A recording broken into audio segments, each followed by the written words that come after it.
успешно заврши вашето патешествие? Како беше овие денови кога почна војната во Израел? Па ние бевме во Западен брег кога почна војната и добивме информации дека почнале војни действија на југ. Сега веднаш разговаравме со домаќините, палестинци се тие се добри луѓе, многу ни помогнаа, значи за 2 дена успеа да организираат со возило да преминеме во Тел Авив. Во меѓувреме се чувме и со амбасадорот на нашата амбасада, тој многу исто ни помогна, ни обезбеди една изјава од амбасадата, каде бевме сите именувани, за да полесно ни помогне да ги поминеме евентуално тие чекпоинти кои ги имаше по пат.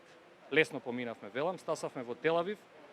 Имаме фирма со која соработуваме во Израел. Израелци исто така добри луѓе кои ни помогнаа, ни најдоа сместување, се сместивме таму неколку дена додека Министерството за надворешни работи и амбасадата обезбедија превоз, ни го организираа тоа и денеска допатувавме. Логистиката целата беше преку МНР и преку вашата фирма?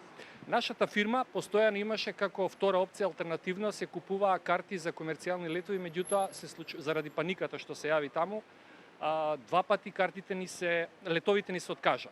Фирмата и понатаму купуваше значи карти како втора алтернатива, меѓутоа Министерството во последен момент понуди подобра опција денеска утрово да допатуваме тука. Затоа што комерцијалните летови се многу неизвестни, немаме пристап до сите агенции, туку до некои агенции чии летови најчесто се откажуваат.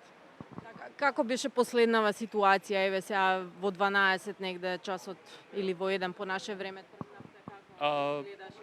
Па утрото значи бевме договорени и координирани со нашиот амбасадор Мачеј Качуровски да бидеме на аеродромот во одредено време. Таму се собра целата група македонски граѓани, имаше и српски граѓани, црногорски, колку што знам.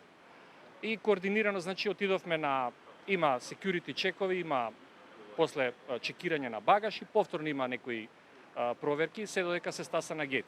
Значи тоа беше добро координирано, утрото беше мирно, немаше ништо во Тел Авив, така да и претходниве денови воопшто земено Тел Авив е многу мирен.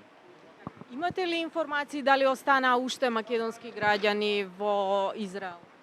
Тоа го знам само од медиумите, знам дека има. И тоа што сум чул, луѓето доброволно, некои се одлучуваат доброволно да останат, да не патуваат.